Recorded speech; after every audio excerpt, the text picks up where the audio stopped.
Hello and welcome. This is Michelle with PaperStampInk. Thanks for stopping by my channel today, where you'll receive tips, techniques, and tutorials to inspire you in your own paper crafting projects. So I want to share with you today a little bit about the new cling stamp sets. These are wonderful products. You're going to love them, and we're going to focus on my Dear Doily stamp set today. Now, if you'd like to receive future tutorials from me, make sure that you hit that subscribe button down below, ring the bell, and that'll make sure you get notifications when I post new videos. This Dear Doily set is one of the new cling stamp sets, and I've already mounted my others. I thought, well, I better stop and do one with you guys so that I can share with you how to get these properly aligned. Now, if you've had our clear mount stamp sets before, these are the same kind of stamp. They're the red rubber with the foam backing. I've already taken the backing, or the little paper backing, there we go, that's the word I'm looking for, off of the back of this one. And I was getting ready to start mounting these, and I realized this was my last set to do, and I wasn't going to have any samples if I kept on going.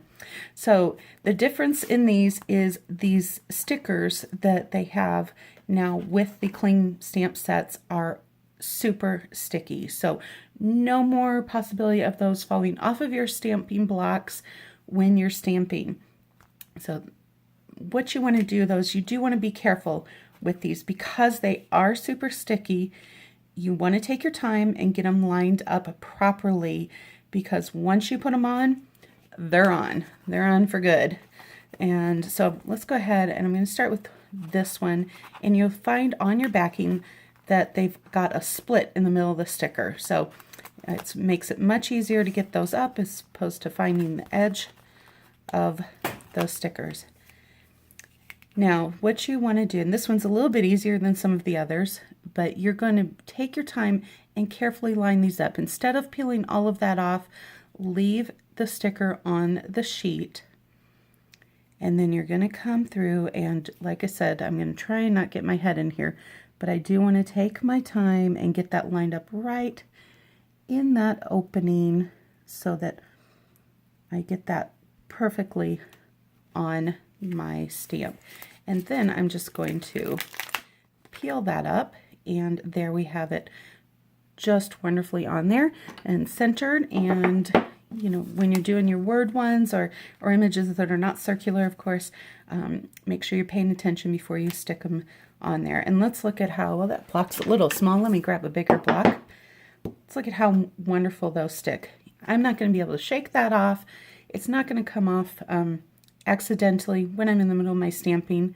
Now, I have heard some people say don't leave these on your blocks overnight.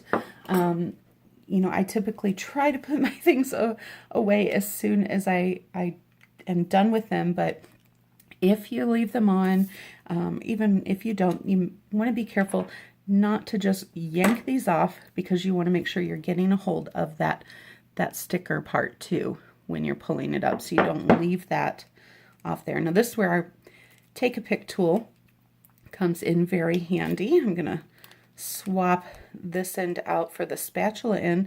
So if you've got one that you're having trouble getting under there, and you're like me, you don't have really good nails, or maybe you have some acrylic nails that are thicker, it's hard to get under things, just slide that edge of that Take a Pick tool under there, and you're going to get a hold of the whole sticker and be able to release easily. So another tip is I'm going to be storing mine, because I don't want to, previously I would let mine go ahead and stick to this case. I want to be a little carefuler with these, and more careful, I think is probably versus carefuler.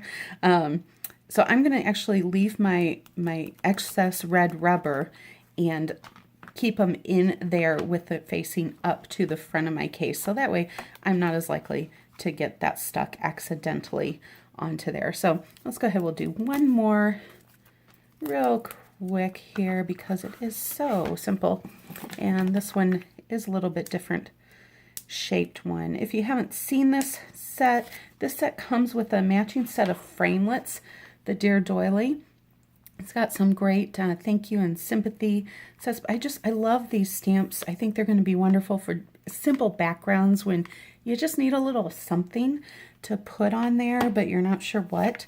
I think that lace doily look will go with pretty much anything that you're doing. So again, I'm going to take my time and line this up, making sure that I'm getting it on there. And I'm going to kind of gently set it down on one edge first and finish laying it out. And there we go.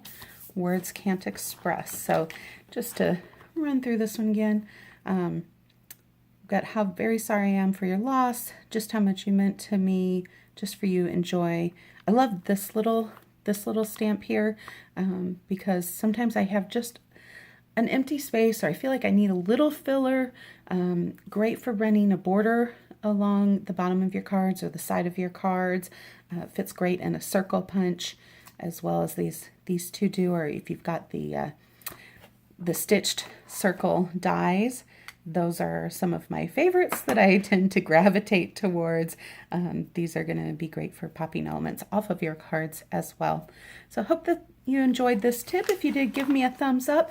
Stay tuned for future videos sharing some of our wonderful new products that we have out with the occasions and celebrations catalogs. I will be posting some more videos to inspire you. I hope that you have a great day and share your creativity with someone special today.